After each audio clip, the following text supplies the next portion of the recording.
In today's State House Spotlight, 7 News is on your side. We are speaking with 2 Maryland lawmakers about what is happening in Annapolis that you need to know about less than 2 weeks into the legislative session. And here for discussions are delegates Matt Morgan and Tiffany Alston. And thank you both for joining us this morning. Thank you.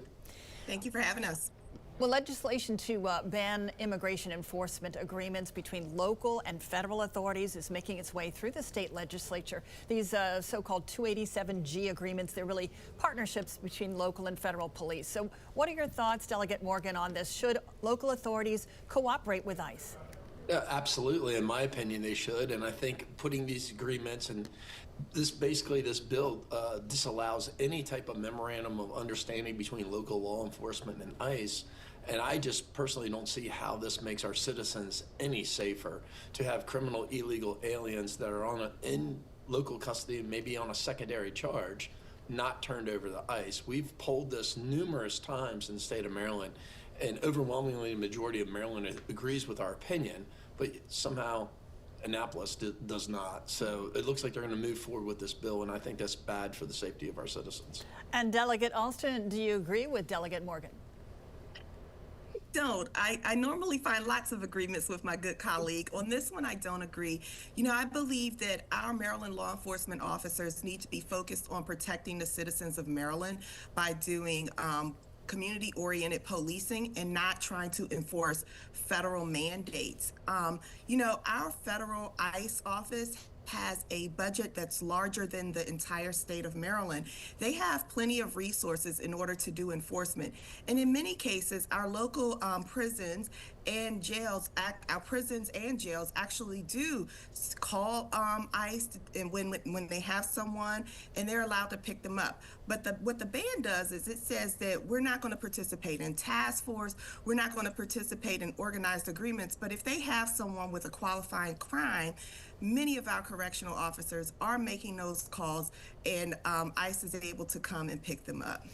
And I want to ask you about this. What about ICE wearing body cameras and wearing no masks? This is something that Democrats are asking for in Homeland Security funding talks on the federal level, but a judge in California just blocked this. So do you think this block could go nationwide, Delegate Morgan?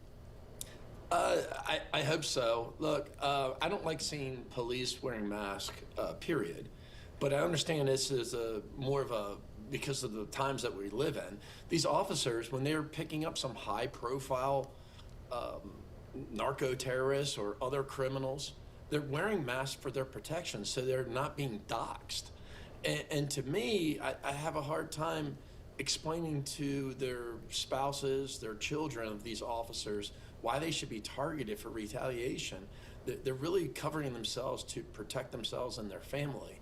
And I disagree with the bill coming through Maryland legislature. Now, as far as body cams go, I think that's a good thing. I think ICE officers should be willing to wear those, and it should be a requirement coming from Homeland Security, because what we're seeing is a lot of these officers are just under attack from different protesters, and I think body cameras would help, you know, bring some transparency to that situation.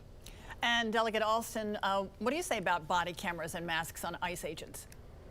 Absolutely agree. See, Matt, we do agree. I agree that we do need to have body cameras on all law enforcement officers. And I also believe that all law enforcement officers should show their face. This is America. We are not in a militarized third world country where we need to be hiding ourselves from enemy combatants. They are patrolling American streets. We should know who they are. It is a public safety issue for everyone. And you know what's interesting with California's ban? California's law was struck down because the judge said it was treating similarly situated law enforcement officers different.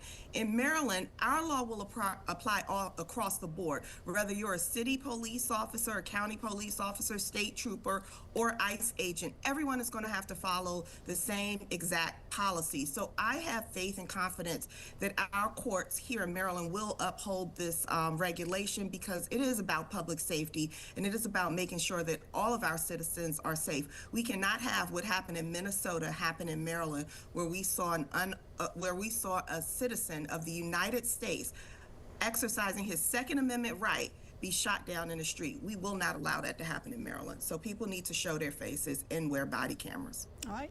Delegate Alston, Delegate Morgan, we'll have to leave it right there for this week, but we'll see you again next week. Thank you for joining us on this week's State House Spotlight. Thank you. Thank you.